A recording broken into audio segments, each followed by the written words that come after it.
Assalomu alaykum qadrli obunachilar, akalar, ukalar. Sizlarga mana navbatdagi o'ta go'zal ideal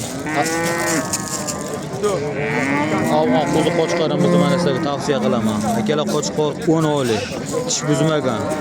Bo'yi 90 akalar. Nihoyatda uzun, go'zal qo'chqor. Qo'y qilaman, nasl olaman degan akalarimizga tavsiya qilaman. Garbonos qarang, kallaniga nihoyatda bunaqasi noyob, kamdan kam bo'ladi. Qulog'i akalar 20, garbonos nihoyatda chiroyli. Xudo xohlasa akalar, hayvon bozorida turibdi qo'y. Narxi akalar $1700 deyishyapti. Ozmoz barakasiga 35 harakat. Dastavka O'zbekiston bo'ylab bitkazib beriladi. Qo'zimiz 10 oylik, tish buzmagan hali. Aka tishini ko'rsang, tishini ko'rib qo'ysin. Mana akalar, tish buzmagan qo'zi. 10 oylik qo'chqor qo'zi. Qiziqtirganlar pastda raqam qoldiraman, aloqa bemalol chiqib gaplashaverasizlar. Sog' bo'ling, salomat bo'ling.